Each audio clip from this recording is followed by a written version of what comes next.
인사를 나눈 후 국무위원 발언대 앞에 섭니다. 이재명 대표에 대한 항소심 판결이 국민들 사이에서 지금 희화화되고 있는 걸 알고 계십니까? 언론 보도에 나온 보는 체크하고 있습니다. 그렇다면 법리적 논리적으로 국민들이 납득하기 어렵다는 뜻일 텐데요. 어떻게 생각하십니까? 이제 상고가 되었으니까 재판 사항이라서 제가 답변할 사항은 아닌 것 같습니다. 사전적으로 그리고 법률적으로 사진 확대를 조작이라고 동일하게 평가할 수 있습니까? 마찬가지로 재판 사항에서 잘 다뤄질 것으로 봅니다. 작년 10월 31일 선고된 2023도 16586 판결의 취지를 보면 어떤 표현이 허위사실 공표에 해당하는지 여부는 일반 선거인이 그 표현을 통하여 접하는 통상의 방식을 전제로 그 표현의 전체적인 취지와의 연관하에서 표현의 객관적 내용, 사용된 어휘의 통상적인 의미, 문구의 연결 방법 등을 종합적으로 고려하여 그 표현이 선거인에게 주는 전체적인 인상을 기준으로 판단해야 된다라고 판시하고 있습니다. 알고 계십니까? 그 판례는 알고 있습니다. 자, A라는 주장을 하고 그 결론에 이르는 과정을 설명하기 위해서 그 설명 과정에서 허위 사실을 공표하고 유권자의 입장에서는 발언자의 의도와 상관없이 그 내용이 허위 사실이기 때문에 A라는 주장의 의미가 달라졌다고 판단이 된다면 그것이 허위 사실이고 A를 설명하는 과정에서 나온 것이기 때문에 그것은 설명 과정에서 나온 것이라 아무 문제가 없다고 평가할 수 있습니까? 의원님의 말씀 취지는 잘 알겠습니다만은 구체적인 사정과 맥락에 따라서 여러 가지 평가가 가능하기 때문에 거기에 대해서 유권자는 그 발언 때문에 전체적으로 그 발언의 취지가 허위라고 판단을 하는데 그 내용을 빼고 그것은 설명하는 과정에서 나온 것이기 때문에 아무런 문제가 없다고 평가해도 되느냐고 물었습니다. 예, 제가 여기서 구체적인 내막을 모르고 또 맥락을 모르고 답변하는 사항은 아닌 것 같습니다. 자, 백현동 사건의 핵심은 옹벽 아파트 인허가 과정에서 특혜가 있었는지 여부입니다. 국정감사장에 나와서 특혜가 아니라 국토부 공무원이 직무유기로 문제 삼겠다라고 협박을 해서 인허가를 한 것이다라는 취지로 답변했습니다. 자, 국토부 공무원이 직무유기로 문제 삼겠다고 협박했다라고 하는 것은 인식입니까? 사실입니까? 예, 그 부분도 상고심에서 재판 사항으로 쟁점이 될 것으로 봅니다. 자, 유권자 입장에서는 국토부가 직무유기로 문제 삼겠다고 협박했는지가 가장 관심일 것입니다. 그런데 국토부가 직무유기를 문제 삼겠다고 협박했다는 발언은 결론에 이르는 과정에서 설명을 하는 내용이기 때문에 그 내용은 빼고 아무런 문제 없다고 평가를 했습니다. 유권자들이 생각할 때는 과연 국토부에 협박이 있었는지 직무유기를 문제 삼겠다고 했는지 여부가 가장 중요한 관심사입니다. 대법원 판단에 의하면 판결에 의하면 그것을 중심으로 판단하라고 하는데 그것을 빼고 지금 항소심에서 판단을 했습니다.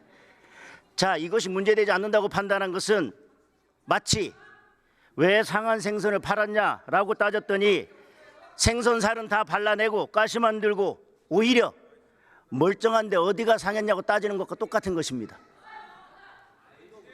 대법원에서 이 판결이 반드시 바로 잡혀야 된다는 말씀을 드립니다. 조희대 대법원장도 633 원칙을 강조했습니다. 예. 그 지킬 의지가 있으십니까? 예, 저희들을 지키기 위해서 노력을 하고 있다는 말씀을 드릴 수 있습니다. 1심에서 유죄가 났고요. 항소심에서 전부 무죄가 났습니다. 따라서 대법원에서 유죄 취지로 파기가 된다 하더라도 항소심에서는 양형을 정한 바가 없기 때문에 대법원에서 사실상 파기 재판하는 건 쉽지 않을 것입니다. 통상적인 관례에 의하면 맞습니까? 예, 보통 파기 재판은 쉽게 하지 않는다는 그 말씀입니다. 그렇다 하더라도 최대한 신속하게 재판을 해서 대법원에서 633 원칙을 지켜주시기를 바라겠습니다. 예, 상고심에서 잘 판단할 것으로 믿습니다.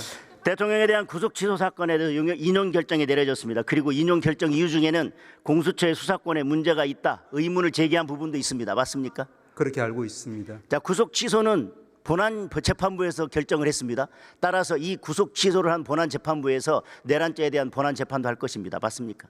예, 그렇게 될 것으로 보입니다. 그렇다면 최종적으로 대통령에 대한 내란죄에 대해서 공수처의 수사권이 없다는 결론이 나온다면 지금 본안 재판부가 구속 취소를 하면서 그렇게 의문을 제기했습니다. 내란죄에 대해서는 공소기각이나 무죄가 나올 수도 있다. 맞습니까?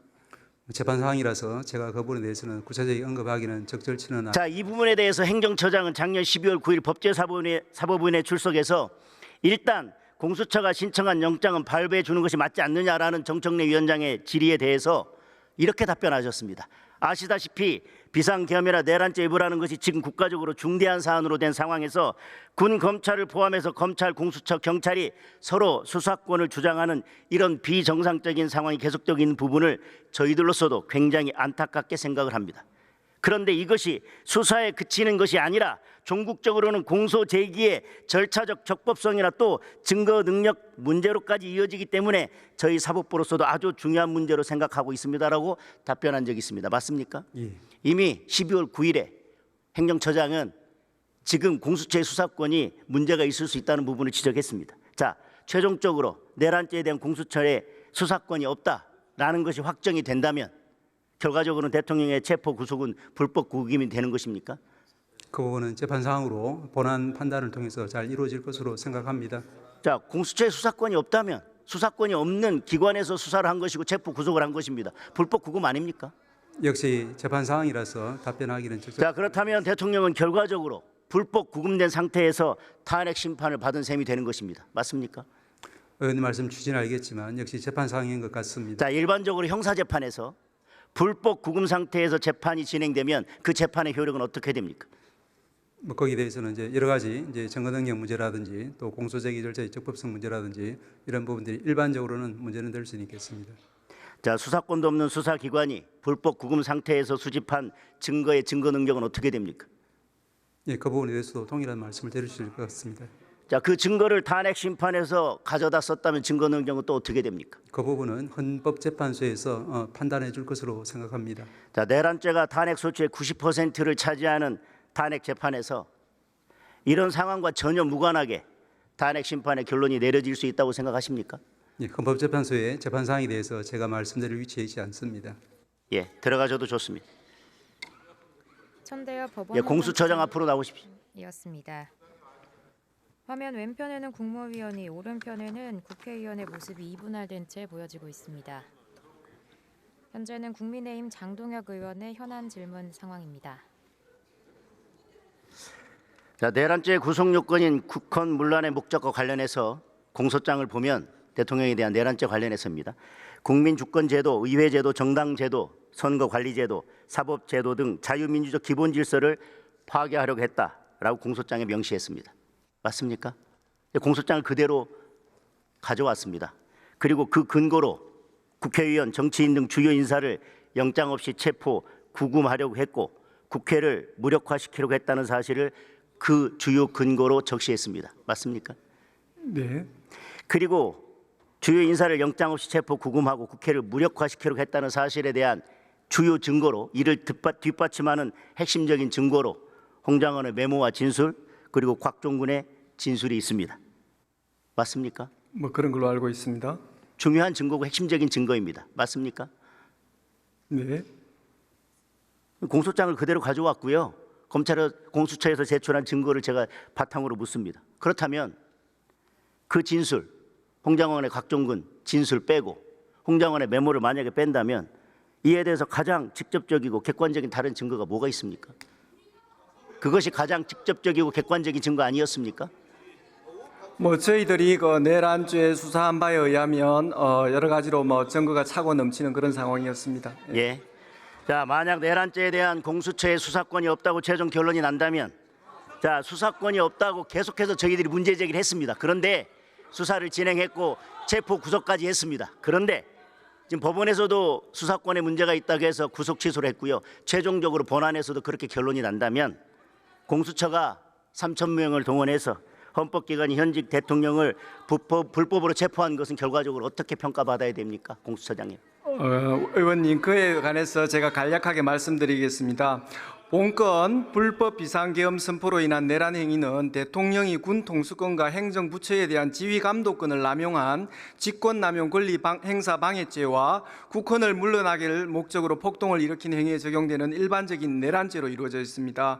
법정형에 있어서는 내란죄의 사형 무기징역이 정해져 있어 직권남용죄보다 무겁기는 하나 통상의 내란죄에 더하여 직권남용죄가 중요한 부분을 차지하는 범죄이고 직권남용죄가 내란죄에 포함되는 그런 관계가 아닙니다. 예, 공수처장님. 의원님께서 예, 공수처장님, 자꾸 제가 사건에 대해서 제가 말씀드리는 전제 것은 자체가 잘못된 공수처장님, 부분입니다. 전제 자체가 잘못된 게 아니라 제가 구속 취소 사건에서 구속이 취소됐고 그 재판부에서 공수처의 수사권에 대해서 의문을 제기했기 때문에 그 의문이 합당하고 본안 재판에서 결국은 수사권이 없다고 밝혀진다면 3,000명을 동원해서 체포한 그 행위는 어떻게 평가받아야 되냐고 물었습니다. 구속은 취소됐습니다. 그리고 재판부에서 수사권에 의문이 있다고 한 것도 기정사실입니다.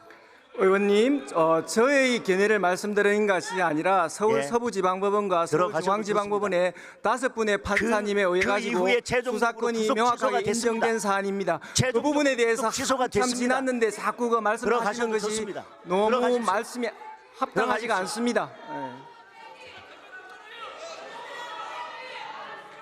자리로 돌아가는 오동훈 고위공직자 범죄수사처장입니다. 자, 법무부 장관 직무대행 앞으로 나오십시오. 박성재 법무부 장관을 대신해 김서구 법무부 차관 직무대행. 자, 발언 대통령의 내란죄에 대해서 검찰은 명백하게 수사권이 있었죠. 네, 자, 내란죄에 대해서 수사권이 있었다는 근거는 무엇입니까? 기본적으로는 두 가지를 주장을 했습니다. 일단은 직권남용을 전제로 한 관련 범죄, 두 번째는 이 경찰에 대한 수사권이 있기 때문에 그것을 기본 범죄로 한 이제 관련 범죄, 두 가지 사유로 주장을 했고 법원에서 일단 두 번째 사유는 확실하게 인정된다라고 해서 판단한 것으로 알고 있습니다. 검찰은 수사권이 분명히 있었습니다. 아, 네네. 다만 말씀하신 것처럼 그때도 직권남용으로 한 내란죄의 수사권에 대해서는 법원은 명시적으로 판단하지 않았습니다. 그때도 의문이 있었다는 겁니다. 자, 그런데 왜 사건을 공수처에 넘겨서 이런 심각한 문제를 발생시키게 된 것입니까? 왜 넘기셨어요? 수사권이 있는데. 예, 공수처법에 의하면 수사의 진행 상황이나 수사의 공정성 등을 고려해서 공수처장이 이첩을 요구하게 되면 응하여야 한다고 되어 있습니다. 그러면 응하지 않을 경우에는 또 위법 논란이 있기 때문에 약간 부득이한 상황에서 이첩할 수밖에 없었습니다. 수사권 여부에 대해서 문제가 되고 있었고 수사권이 없다라고 계속 문제되고 있었는데도 불구하고 수사권이 없는 기관이 이첩 요구하면 무조건 응해야 됩니까? 이 법률상 너무나도 명확한 규정으로 응하여야 한다라고 되어 있기 때문에 검찰에서 그 부분을 고민을 많이 하는 끝에 부득이한 결정을 내린 것으로 알고 있습니다. 자, 구속 취소에 대해서 즉시 항고를 하지 않았습니다.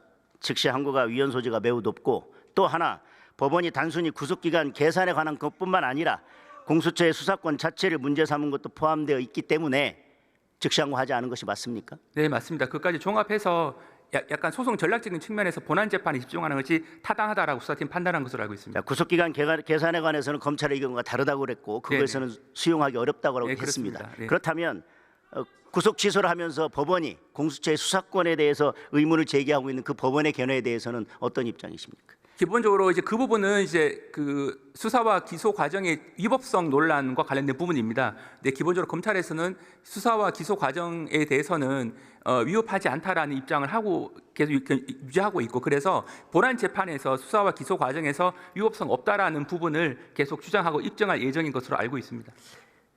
지난 연말에 야당의 일방적인 예산 삭감으로 인해서 특정 업무 경비 등이 전부 다 삭감이 됐습니다. 네네네.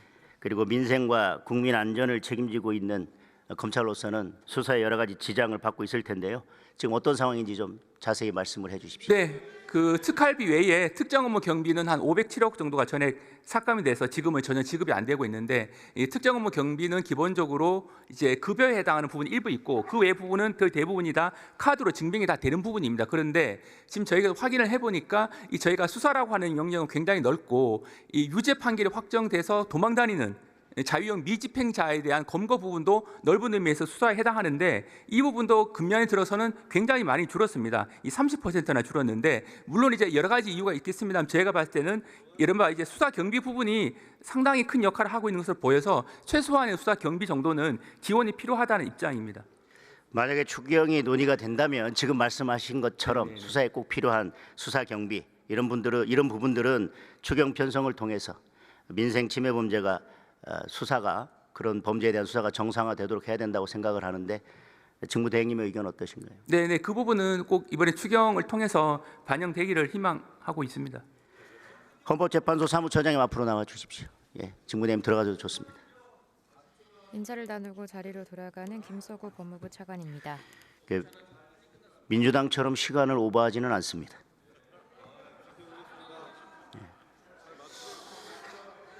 자, 월요일에 헌법재판소 개정안이 법사위에서 논의가 됐습니다. 그때 나오셨었죠? 예. 그 법안을 보면 헌법재판소 재판관들은 저는 오히려 모욕감을 느꼈을 거라고 생각을 합니다. 그날 법안 내용에 대해서 여러 제기된 문제점이나 선고가 지연되고 있는 것들에 대한 우려 사항을 재판관들에게 전달하셨습니까? 예, 그런 우려들 그리고 법안이 통과된 것이 선고기일 잡는 데 영향을 미쳤다고 생각하십니까? 그거는 전혀 무관한 일입니다. 들어가셔도 좋습니다. 김정원 헌법재판소 사무처장이었습니다. 발언 시간이 완료돼 다시 발언대를 중앙으로 돌리고 있는 장동혁 국민의힘 의원입니다. 오른편 국무위원 발언대를 향하고 있던 국회의원 발언대가 중앙을 향하고 있습니다.